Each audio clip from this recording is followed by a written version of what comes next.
Disneyland is known as one of the happiest places on Earth, but can it get crowded? Yes, it does. A common misconception about Disneyland is that you have to wait in long lines for several hours in the hot sun just to get on a single ride that you want to. Well, ladies and gentlemen, today I'm going to bestow upon you my knowledge of how to get around Disneyland and how to get on all the rides that you want to in at least 2 days. So without further ado, here are my top 10 Disneyland hacks. Hack number 1, arrive early. This one isn't really much of a hack, more of just a suggestion. The entrance lines at Disneyland get really busy really quick, so you gotta hurry up and get down there before anybody else does. Now this part's important because if you're staying at either the Grand Californian or the Disneyland Hotel, you can get in early to Disneyland in Tuesdays, Thursdays, and Saturdays. And for California Adventure, you can get in early Mondays, Wednesdays, Fridays, and Sundays. Now I know what you're thinking. What if I'm not staying at a Disneyland Hotel? What will I do then? How will I get in early? The answer is simple. All you do is go to the park that doesn't have the magic hour for that day. That way, you can avoid the crowds. This takes us to hack number 2. Go where the crowds aren't. Now, a lot of people head straight to Radiator Springs or the Incredicoaster now when they first enter California Adventure. But if you go straight to Toy Story Mania, you can get on right away and ride it several times. This is very similar to Peter Pan's Flight in Disneyland, where many people start to gravitate towards that area rather than going on other rides that will be less busy at the time. Moving on to hack number 3, keep a watch on wait times. Now, all the times when you get off of a ride, you think, what are we going to do next? What ride should we go on? Well, if you keep an eye on the Disneyland wait times, you will be able to decide quickly and efficiently what ride to go on and when. Next, we have hack number 4, land hopping. Now, a lot of people in Disneyland don't really think about this too much. If they're in Tomorrowland, per se, they just go on the ride that's closest to them because it's the most convenient.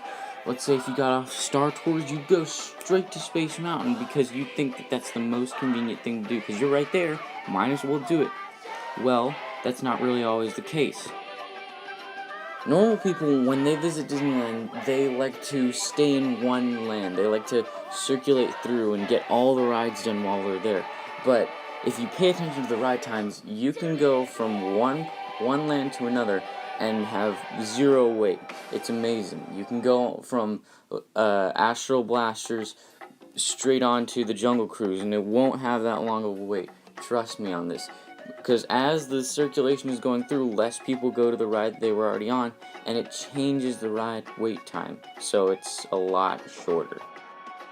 Hack number 5 is make a plan.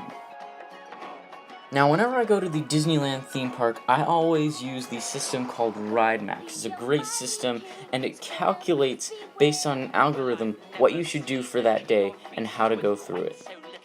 RideMax definitely is not for everyone, but if you do go to the Disneyland park frequently, I highly recommend it. It's a very good system. It does cost money, though, so that's the thing, but it is very good if you're trying to beat those crowds to get on the rides that you want to. Hack number 6 is to ride the Disneyland Railroad. For those of you who do not know, the Disneyland Railroad was an opening day attraction which encloses the whole entire park. Basically, you can get on in Main Street, ride to New Orleans Square, get off, and do everything that's there. It's a very easy way for transportation, and it keeps you cool, it's nice and fresh. There's a lot of different ride scenes that you can go to. You actually end up going through Splash Mountain. It's a very fun ride. Now, the reason I'm saying this is a hack is because it gets you away from the crowds. Not a lot of people go on the Disneyland Railroad because they think it's slow. But in my opinion, the Disneyland Railroad is the easiest and most fun way to get through Disneyland without having to maneuver through the crowds. Hack number 7 is timing meals. Now, I don't necessarily have a recommended restaurant, although the Blue Bayou in New Orleans Square is very good. Try to eat a couple hours before or after the normal lunchtime, which is around noon, so that it is less crowded when you go into the restaurants and when you go on the rides.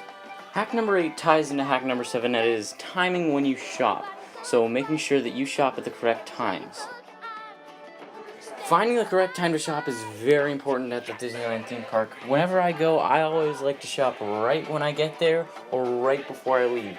That way I can spend the whole entire 2 days just hanging out in the park, getting on those rides, and just focusing on having the most fun possible, not wasting any time having to go shop for souvenirs. Hack number 9 is avoiding parades. Now I know that sounds bad, but I will explain in just a second. A lot of the times in the Disneyland theme park, parades take up so much room and are just this big affair that everybody has to go to, but really, in reality, you don't have to go to parades. They just kind of take up time. I mean, if you really want to go to a parade that they are having, and it's just you haven't seen it yet, and it's so big, and you just want to go and see it, be my guest, go. But if you've already seen the parade, it's not going to be different. It's just the same thing. I highly suggest going on one of the rides that isn't closed while the parade is going on, because everybody just goes straight to the parade. Everybody is drawn towards the parade. So if you go on a ride that isn't near the parade or is open while the parade is going on, you can get on right away, trust me.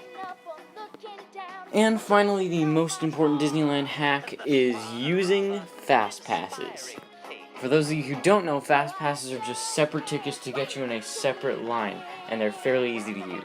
How to use Fast Passes has essentially changed over time, but basically all you have to do is take your ticket and put it into the Fast Pass kiosk, and you will get a separate Fast Pass ticket. Now this Fast Pass ticket has a time on it, and with this time you will return back to the ride and give it to one of the cast members, and they will let you into a separate line which cuts straight to the front. I mean, most of the time the Fast Pass lines are hardly ever busy, and it's a very great way to just skip the line without having to wait in it.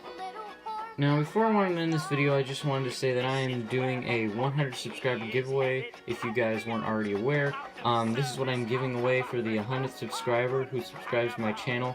I am giving away a custom vinyl Stormtrooper helmet. It hand painted. It's a very cool, has a very cool design on it. I really like it. But yeah, so to get a piece of Disneyland memorabilia and DisNews memorabilia, just make sure you tell all your friends to subscribe, like, comment down below on what do you think I should do next, and that's it for this video. Bye guys.